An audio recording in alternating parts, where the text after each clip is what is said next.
എറണാകുളത്തെ UDF ഘടകകക്ഷി സീറ്റുകളിൽ ധാരണ. ജില്ലയിൽ ഘടകകക്ഷികളുടെ സീറ്റുകൾ വെച്ചുമാറില്ല.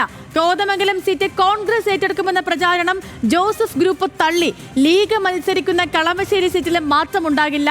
ജില്ലയിൽ സർപ്രൈസ് സ്ഥാനാർത്ഥികളെ രംഗത്തിറക്കാനും UDF ആലോചിക്കുന്നുണ്ട്. News Malayalam the biggest. Ernakulam ജില്ലയിൽ കഴിഞ്ഞ പ്രാവശ്യം കളമശ്ശേരിയിൽ മുസ്ലിം ലീഗ് മത്സരിച്ചിരുന്നു.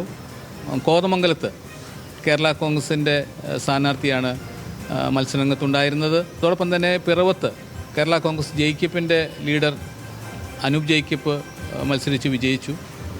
അതേ നിലയിൽ തന്നെ ആയിരിക്കും അടുത്ത നിയമസഭാ തെരഞ്ഞെടുപ്പും എന്നുള്ള കാര്യത്തിൽ സംശയമൊന്നുമില്ല. ആദരണീയനായ PJ ജോസഫ് സാറ് കൃത്യമായി പറഞ്ഞിട്ടുണ്ട്, കേരള കോൺഗ്രസ് പാർട്ടി കഴിഞ്ഞ നിയമസഭാ തെരഞ്ഞെടുപ്പിൽ മത്സരിച്ച മുഴുവൻ സീറ്റുകളിലും മത്സരിക്കുമെന്ന്. ഒരു സീറ്റും വെച്ച് മാറുന്നതിനെ സംബന്ധിച്ച് ജോസഫ് സാറ് ഒരു തീരുമാനവും ഇക്കാര്യത്തിൽ എടുത്തിട്ടില്ല. നമുക്ക് സർപ്രൈസ് സ്ഥാനാർത്ഥികളെ UDF നിന്ന് പ്രതീക്ഷിക്കാൻ കഴിയുമോ? 9 വർഷക്കാലമായി വലിയ പോരാട്ടം നടത്തിയ നേതാക്കന്മാർ ഈ ജില്ലയിലുണ്ട്. അപ്പോൾ തീർച്ചയായും അവർക്കൊക്കെ വലിയ പരിഗണന കൊടുക്കേണ്ടതായിട്ടുണ്ട്.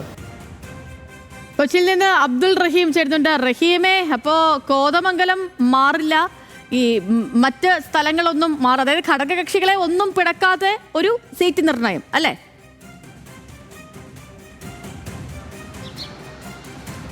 സേതു, അത് തന്നെയാണ്. തദ്ദേശ തെരഞ്ഞെടുപ്പിൽ UDF കേരളത്തിലൊന്നാകെ പ്രത്യേകിച്ചും എറണാകുളം ജില്ലയിൽ വലിയ രീതിയിലുള്ളൊരു നേട്ടം കൈവരിച്ചൊരു സാഹചര്യമുണ്ട്. അതിൽ നേതാക്കൾ വിലയിരുത്തപ്പെടുന്നത് നേരത്തെ തന്നെ സ്ഥാനാർത്ഥി നിർണയവും മറ്റുമൊക്കെ പൂർത്തിയാക്കാൻ കഴിഞ്ഞത് അത് വലിയ രീതിയിൽ തന്നെ UDFനെ അല്ലെങ്കിൽ കോൺഗ്രസിനെ സംബന്ധിച്ചിടത്തോളം ഗുണം ചെയ്തിട്ടുണ്ടെന്നുള്ളതാണ്. ആ സാഹചര്യത്തിൽ മുൻനിർത്തി തന്നെയാണ് വീണ്ടും നിയമസഭാ തെരഞ്ഞെടുപ്പ് പടിവാതിക്കൽ എത്തി നിൽക്കെ വീണ്ടും ഒരു തെരഞ്ഞെടുപ്പ് സീറ്റ് നിർണയത്തിലേക്കൊക്കെ തന്നെ UDF കടന്നിട്ടുള്ളത്. ഇന്നലെ ഈ രീതിയിൽ എറണാകുളം DCCയിൽ വെച്ച് UDF നേതൃയോഗം ചേർന്നിരുന്നു. ഇതിനുശേഷം നമ്മോട് സംസാരിച്ചത് UDFന്റെ തന്നെ ജില്ലാ ചെയർമാനായിട്ടുള്ള ഷിബു തെക്കുമുറമാണ്. നിലവിൽ 14 നിയമസഭാ മണ്ഡലങ്ങൾ എറണാകുളം ജില്ലയിലുണ്ട്. ഇതിൽ 11 കോൺഗ്രസും 3 മറ്റ് ഘടകകക്ഷികൾ മത്സരിക്കുന്നത്. ഒന്ന് പിറവത്താണ്, അവിടെ കേരള കോൺഗ്രസ് ജേക്കബ് വിഭാഗം മത്സരിക്കുന്നു. കോതമംഗലത്ത് കേരള കോൺഗ്രസ് തന്നെ ജോസഫ് വിഭാഗമാണ് മത്സരിക്കുന്നത്. മറ്റൊന്ന് കളമശ്ശേരിയാണ്. കളമശ്ശേരിയിൽ മുസ്ലിം ലീഗ്. ഇങ്ങനെ 3 സീറ്റുകളിലാണ് ഘടകകക്ഷികൾക്ക് മത്സരിക്കുന്നത്.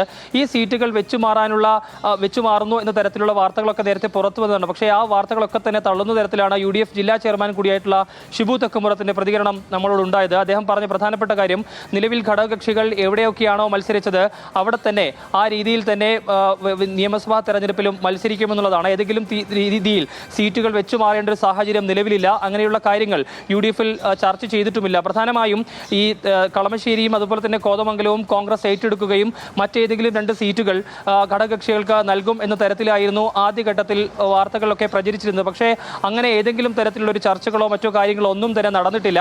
നിലവിൽ ഘടകകക്ഷികൾ UDFൽ എവിടെയൊക്കെയാണോ മത്സരിക്കുന്നത് അവിടെ തന്നെ ആ രീതിയിൽ തന്നെ മത്സരിക്കുമെന്നുള്ളതാണ് അദ്ദേഹം പറയുന്നത്. ഈ ഷിബു തെക്കുംപുറം കേരള കോൺഗ്രസിന്റെ കോതമംഗലത്ത് നിന്ന് മത്സരിച്ച സ്ഥാനാർത്ഥി കൂടിയാണ്. അവിടെ അദ്ദേഹം തന്നെ ഇത്തവണയും മത്സരിക്കുമെന്നുള്ള കാര്യം ഏറെക്കുറെ ഉറപ്പാണ്. അതുകൊണ്ട് ഘടകകക്ഷികളുടെ കാര്യത്തിൽ കൃത്യമായൊരു ഇടപെടൽ UDFൽ ഉണ്ടായിട്ടുണ്ടെങ്കിൽ കോൺഗ്രസിന്റെ ഭാഗത്തുനിന്ന് ഉണ്ടായിട്ടുണ്ട്. ആ രീതിയിൽ തന്നെ ആയിരിക്കും മുന്നോട്ട് കാര്യങ്ങൾ പോകുക എന്നുള്ളതാണ് വ്യക്തമാകുന്നത്. ഏതെങ്കിലും രീതിയിൽ സീറ്റ് വെച്ചു മാറുന്ന ഒരു സാഹചര്യം നിലവിലില്ല. അങ്ങനെ ചർച്ചകൾ നടന്നിട്ടില്ല. അതിനെ പൂർണ്ണമായും തള്ളുന്നതാണ് ഷിബു തെക്കുംപുറത്തിന്റെ വാക്കുകൾ. സേതു. ഓക്കെ റഹീമേ.